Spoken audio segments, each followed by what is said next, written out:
vamos à unidade 4, onde vamos falar sobre os procedimentos especiais de jurisdição voluntária, que são as disposições gerais, notificação e interpelação, alienação judicial, divórcio e separação consensuais, extinção consensual de união estável e alteração de regime de bens de matrimônio, testamentos e codicílios e herança jacente. A jurisdição voluntária, ela é uma atividade estatal exercida pelo Poder Judiciário que tem o objetivo de integração e eficácia de negócios jurídicos privados, por meio de controle judicial ou um ato de chancela, quando a lei assim o exigir. O juiz ele atua, nesses casos, apenas como um administrador de interesses privados.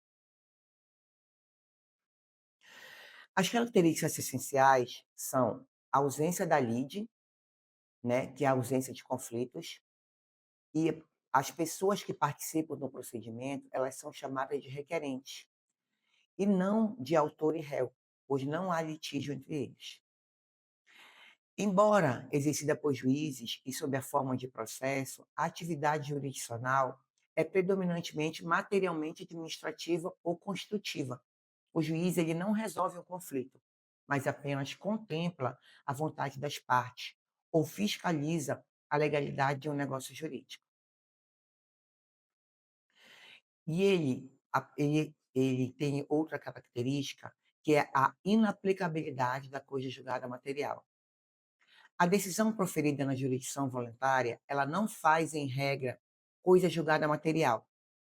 Mutabilidade por força do artigo 797 do CPC. A decisão pode ser modificada se houver alteração das circunstâncias fáticas ou do direito. Outro procedimento de jurisdição voluntária é o divórcio, a separação consensuais, a extinção consensual da união estável e a alteração do crime de regime de bens de matrimônio. Esses procedimentos, eles visam obter a homologação judicial para a eficácia de um ato jurídico consensual de direito de família. O juiz, ele atua para fiscalizar a legalidade de acordo e proteger interesses de vulneráveis, notadamente os filhos de incapazes. Quanto ao divórcio, separação e extinção consensual da união estável. O divórcio consensual e a extinção consensual da união estável, eles são procedimentos que formalizam o fim da relação conjugal ou convivência quando as partes estão de pleno acordo sobre todos os termos, a dissolução do vínculo, partilha de bens, pensão alimentícia e guarda de filhos. A finalidade ela é obter o ato judicial ou notorial que extinga o vínculo, permitindo o estado civil do divorciado e a cessação da sociedade de fato, com a devida averbação dos registros civis. O divórcio consensual judicial, ele pode ser exemplificado no seguinte fato: a Joana e o Paulo decidem se divorciar amigavelmente, e eles têm um filho de 10 anos, e concordam com a partilha de bens e o regime de guarda compartilhada.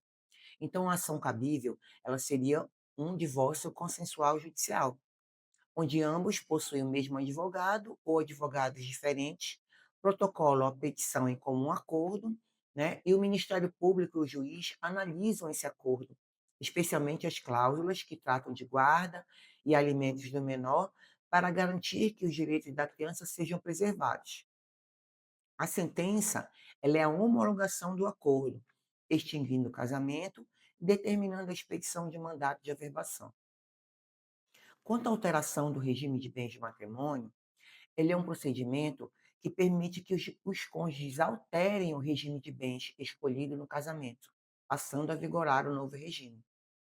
A finalidade ela é formalizar o regime de bens por meio da chancela judicial, que é exigida por lei para dar publicidade e segurança jurídica à alteração, resguardando o direito de terceiros. Esse procedimento ele tem como característica principal a necessidade da motivação. O casal ele deve justificar o porquê da mudança e a publicidade, A publicação do edital, ela permite que os terceiros, como credores, possam se manifestar, impedindo que a mudança do regime seja usada para fraudar obrigações.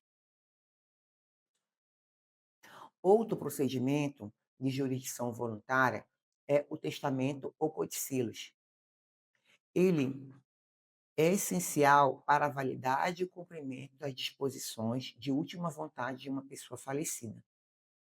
A intervenção judicial, ela é aqui de natureza constitutiva e fiscalizatória, visando a confirmação formal do ato antes da sua execução. Ele segue um procedimento de testamento e condicílios, abertura e registro. Ele é um ato formal de levar o documento original ao conhecimento do juiz e a confirmação e o cumprimento, que ele é a fiscalização judicial das formalidades extrínsecas do documento, garantindo que ele possa ser executado. A finalidade é dar publicidade ao ato de última vontade, verificar sua regularidade formal e ordenar seu cumprimento, permitindo que o processo sucessório, que é do inventário e partilha, se inicie ou prossiga com base nas determinações do falecido. Esse procedimento ele está contido no artigo 735 a 737 do Código de Processo Civil. E ele tem como principais características a fiscalização formal, onde o juiz, neste procedimento, ele não analisa o mérito do testamento. Ele se restringe a verificar o cumprimento das formalidades legais.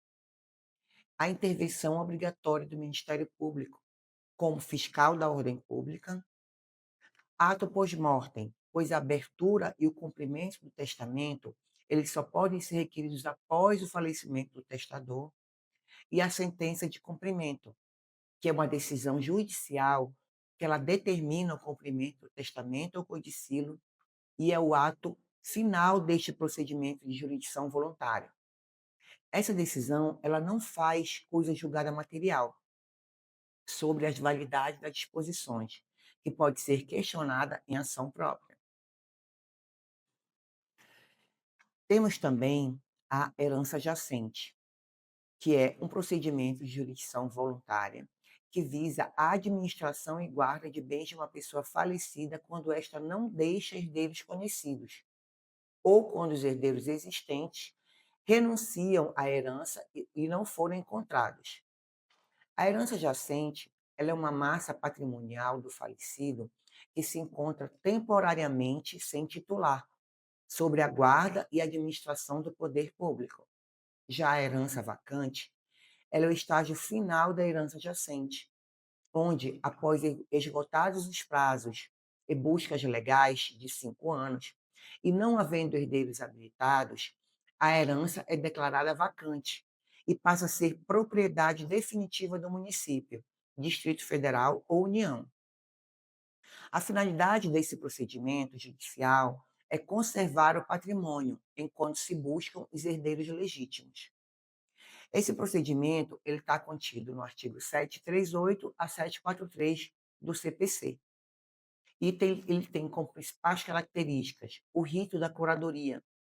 O procedimento ele se inicia-se com a declaração de jacência e a nomeação de curador, que terá poderes para administrar e conservar os bens. Publicidade de convocação. A busca de herdeiros ela é marcada pela ampla publicidade. E também a herança, ela passa por 2 fases distintas, que seria a herança jacente, que é a primeira fase, que ela é a fase de arrecadação e busca, no prazo de 5 anos, onde tem a declaração da vacância e a incorporação ao patrimônio público. Ela tem esse procedimento também, ele tem caráter defensivo. A principal ação do curador, ele é defender o espólio contra os herdeiros e promover as medidas conservatórias. Assim, nós terminamos a unidade 4, onde falamos sobre os procedimentos especiais de jurisdição voluntária.